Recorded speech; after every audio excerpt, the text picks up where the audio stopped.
কোরআন তেলাওয়াত, রমাদানে কোরআন তেলাওয়াত শুরু করছেন কারা? হাত তোলেন তো দেখি। এইবার হাত তোলা যাবে না। ইন্না লিল্লাহি ওয়া ইন্না ইলাইহি রাজিউন। আমাদের সমাজে কিন্তু এটা একটা প্রবলেম, জানেন?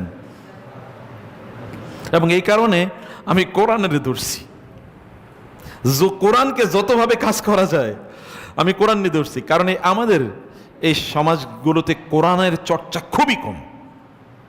বিশ্বাস করেন, যেখানেই আমি গিয়েছি, everywhere is the same scenario. সব জায়গায় একই সিনারি।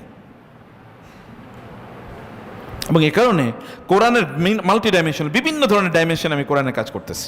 ইনশাআল্লাহ দোয়া করবেন আল্লাহ তাআলা যেন আপনাদের জন্য পুরো কোরআনকে বিভিন্নভাবে উপস্থাপনের অনেকগুলো মেকানিজম, অনেকগুলো প্রোগ্রাম, অনেকগুলো কোর্স, অনেকগুলো প্ল্যান আমি তৈরি করছি।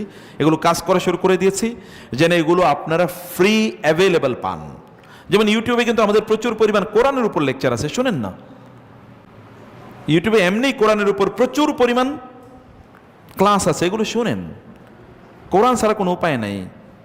মনে করবেন কিয়ামতের দিন রাসূল সাল্লাল্লাহু আলাইহি ওয়াসাল্লাম অভিযোগ দেবে, ইয়া রাব্বি ইন্না কওমি ইত্তাখাযু হাযাল কুরআনা মাহজুরা। আল্লাহ, এই জাতি এরা কোরআন ছেড়ে দিয়েছিল, আমি তাদের পক্ষে নাই, আমি তাদের পক্ষে নাই। এরা কোরআন পরিত্যাগ করেছে, কোরআন এরা পড়ে নাই, ধরে নাই, বুঝে নাই। রাসূলুল্লাহ সাল্লাল্লাহু আলাইহি ওয়াসাল্লাম প্রতি রমাদানে জিবরিল আলাইহিস সালামের সাথে কোরআন চর্চা করতেন না? তাহলে আমরা কিসের সহিহ আকীদার লোক হইলাম? বাঁচতে হলে কোরআনের কাছে আসতে হবে। আচ্ছা, আপনি কোরআন তেলাওয়াত করতে পারেন না, কোরআন শুনতে আপনার সমস্যাটা কি? শোনার কোনো সমস্যা আছে? কানে কোনো প্রবলেম আছে? আজকে থেকে ওয়াদা করবেন, কোরআন তেলাওয়াত না করতে পারলেও প্রতিদিন এক পারা করে কোরআন তেলাওয়াত শুনবেন। ওয়াদা করা যাবে? সবাই বলে নেই। আমি কি বলেছি? প্রতিদিন এক পারা করে তেলাওয়াত শুনবেন। কি বলেছি বলেন তো? প্রতিদিন এক পারা করে তেলাওয়াত শুনবেন। সুন্দর সুন্দর তেলাওয়াত পাওয়া যায়। ইউটিউবে লিখবেন সবচেয়ে সুন্দর কোরআন তেলাওয়াত, এরপরে দেখেন আসে এরকম হাজার হাজার ভিডিও চলে আসবে। আপনি লিখবেন সৌদি আরবের অথবা লিখবেন মক্কার বাইতুল্লাহর ইমামের পুরো কোরআন তেলাওয়াত, এটা লেখেন, এরপরে দেখেন। যদি নাও লেখেন প্রয়োজনে ওইখানে ভয়েস দেন, দেখেন চলে আসবে। অতএব আজকে থেকে আমরা এক পারা করে শুনবো। কি করবো বলেন তো? এক পারা করে শুনবো। এক পারা করে শুনতে আপনার আধা ঘন্টা লাগবে সর্বোচ্চ, কিন্তু শুনবেন। তাহলে কোরআনের ভালোবাসা অন্তরে তৈরি হবে। প্রিয় ভাইরা, কোরআনের একটা বর্ণ আলিফ বলার সাথে সাথে আপনার আমল নামায় 10টা নেকি ঢুকে যাবে। আলিফ লাম মিম, আপনার আমল নামায় 30টা নেকি ঢুকে যাবে। বিসমিল্লাহির রহমানির রহিম, আপনার আমল নামায় 190টা নেকি ঢুকে যাবে।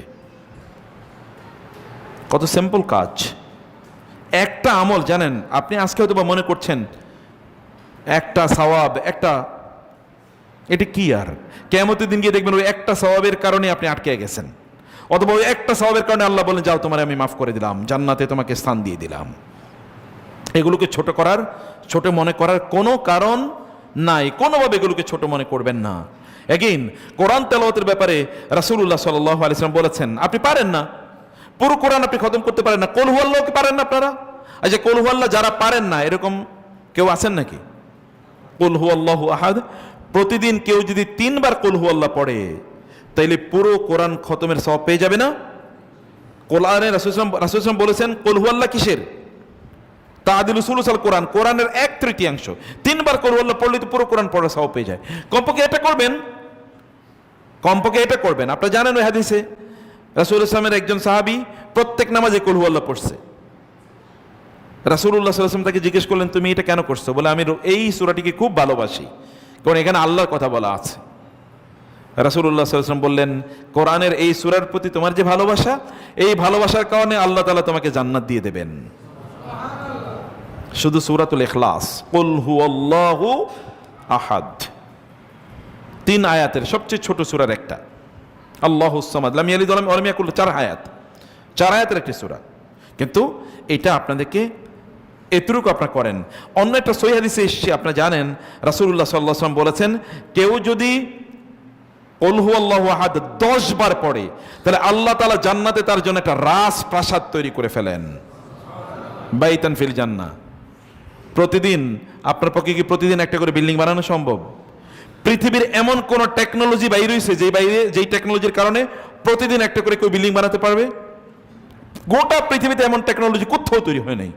যতই পৃথিবীর অমক তমক দেশ রাষ্ট্র অনেক বিজ্ঞানে প্রযুক্তিতে আগে গেছে, তারপরে কি সম্ভব? নো, সম্ভব না। কিন্তু আপনি প্রতিদিন জান্নাতে একটা রাজপ্রাসাদ বানাতে পারেন যদি প্রতিদিন 10 বার কুল হুয়াল্লাহ পড়েন। এগুলো তো আপনারই সম্পদ, আপনি কেন বানাবেন না এই সম্পদ? জান্নাতে অট্টালিকা, চলেন বাসায় সবাইকে বলেন চলো আমরা এখন জান্নাতে একটা অট্টালিকা বানাবো। নিজেরা বলেন, বাচ্চাদেরকে বলেন, স্ত্রীকে বলেন, মা বাবাদের সাথে প্রতিযোগিতা, চলো বাবা আজকে জান্নাতে আমরা একটা রাজপ্রাসাদ বানাই। এটাও তো একটা খেলা। এই খেলাটা ওদের অন্তরে ঢুকিয়ে দেন।